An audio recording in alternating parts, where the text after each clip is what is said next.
Hi, I'm Miriam Gennari. I've been following the discussion of food service packaging for as long as I've been doing the Scoop. I found some kindred spirits thanks to a good friend, Mary Fantuccio, who introduced me to some friends who started their own packaging reduction program, and they call themselves the Green Team. Hi, and welcome to another edition of the Sustainable Scoop. I'm at Goodwin House in Falls Church, Virginia, where many people come to retire, but certainly not to disengage. When I came here 15 years ago, that was in 2003, there were styrofoam everywhere. Styrofoam carry-out boxes and styrofoam great big mugs. And the Green Team, that's our environmental group, wanted to get rid of styrofoam if at all possible. So we asked our dining services director if it would be possible to turn our bistro and our dining room into styrofoam-free zones. And the director said, I think we could probably do that.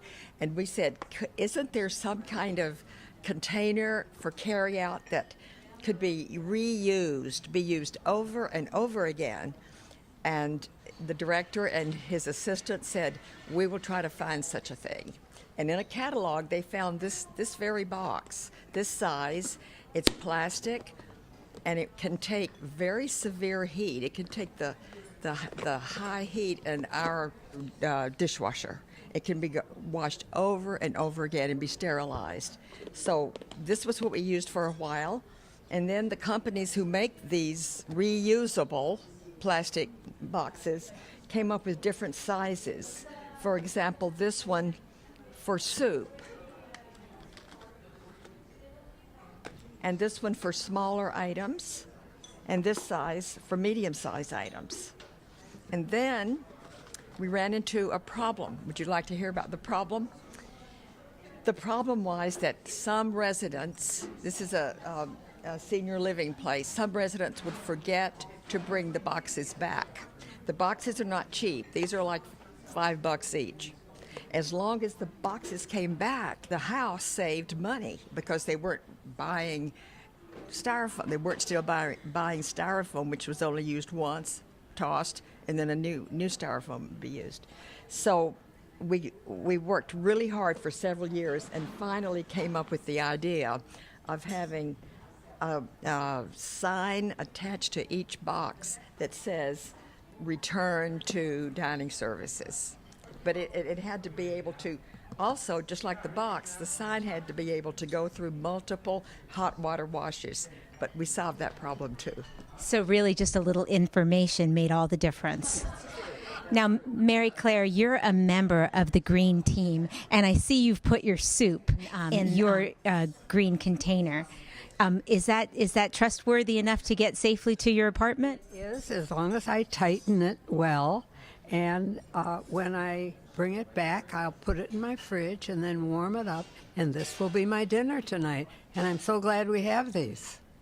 What made you join the Green Team here at Goodwin House? Oh, a good friend of ours, Betty Allen, was on the Green Team when we moved in.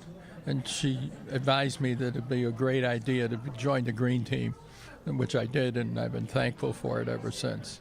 What are some of the initiatives that they're involved in?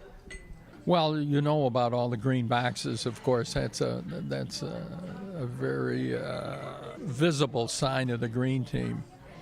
But also we do sustainability, and we set up a table and a booth in the lobby here to inform the rest of the residents about issues of environmental impact on us.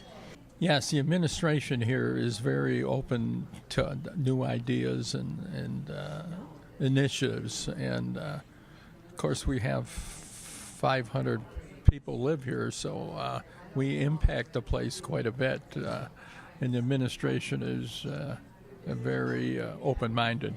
I'm Justin Carwile, the Executive Director here at Goodwin House, Bailey's Crossroads.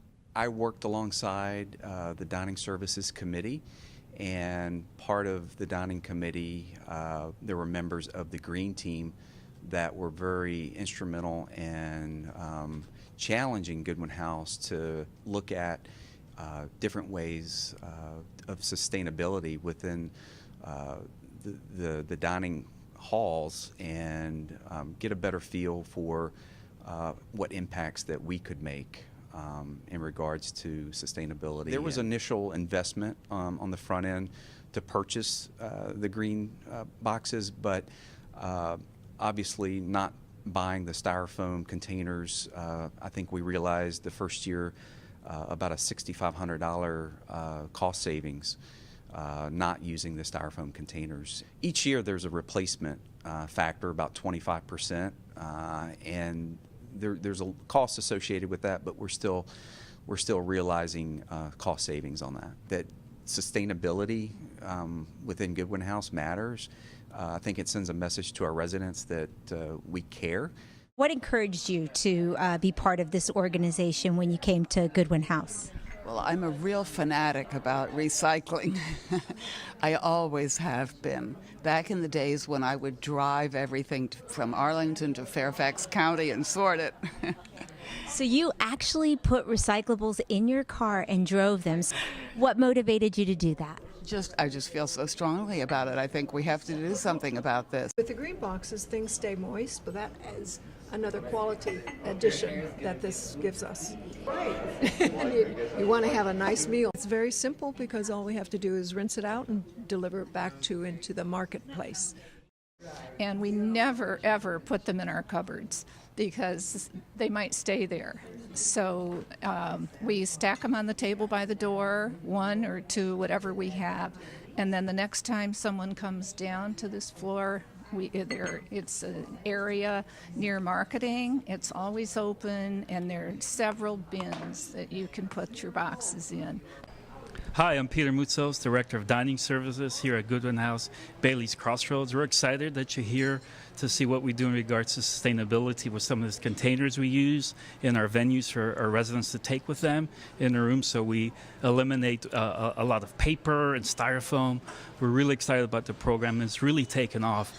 These are the containers we use. Residents come into our venues, will have dinner, they can order to go to the rooms and use these containers as opposed to those annoying styrofoam containers that are just not good for the environment, right? Well, can you take us behind the scenes and show them how you make it work? Absolutely. Let me show you the kitchen. Come on through.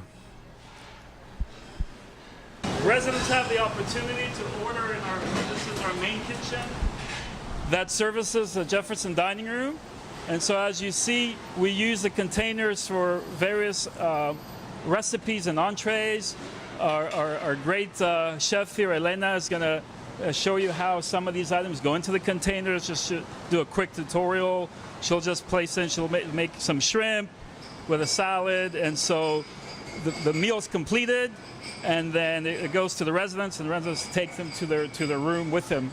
And then when they come back, they're returned back, so we can reuse them multiple times.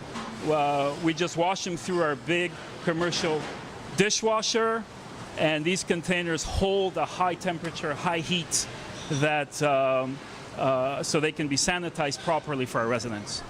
Similar to Goodwin House here at Bailey's Crossroads, there are other organizations throughout the community that use similar containers, so then to eliminate a lot of that bad product, that styrofoam product. Large food service facilities like campuses, school campuses, universities, as well as small mom and pop restaurants throughout the community. So I have a tough question for you. Would you accept any excuse for not instituting a program like this in other schools, universities, or similar residential programs? No, I think it's short-sighted to say we can't afford it, because really it saves money in the long run. Plus, more importantly, it saves our environment. What kind of impact do you think that the 500 residents who are using these reusable containers are having in the environment? Well, a very positive impact, I would say, because using styrofoam is certainly a negative impact, and so people are conscientious about using them, and I think that's very, very good. Now, if you were still being served your leftovers in styrofoam, how would you feel about that? Unhappy. Every time I threw a styrofoam container away, I would just think that that was very negative in terms of the environment. There's an interesting painting outside in the hallway. If you look at that, it's an artist painting of just what's happening with all the rubber and all the other things in the water. It's very well done. Well, I feel terrible when I look at the waters, you know, and it's unhealthy, and it's something that can be addressed, so it should be. I do think it's lovely that you're visiting us today. Tell me, if you didn't have the little green clamshells, do you think you'd take your meals back to your apartment? Probably not. I do appreciate them. I think more and more people, regular American citizens, are interested in saving the earth. You know, if the earth goes, if the earth becomes not habitable for human beings, it's all over. And so nothing else is going to matter. I can only speak for myself. I mean, I'm 80 years old, and I have no idea how much longer I'll be on earth. So I have felt, ever since moving here, that whatever time I have left, I want it to count. I want to thank Goodwin House's Green Team and the executive team for showing me their Green Box program. I hope that others will follow their leadership. As George Bernard Shaw notably stated, we are made wise not by recollection of our past, but by the responsibility for our future. I'm Miriam Gennari. That's the Sustainable Scoop. Back to the news desk.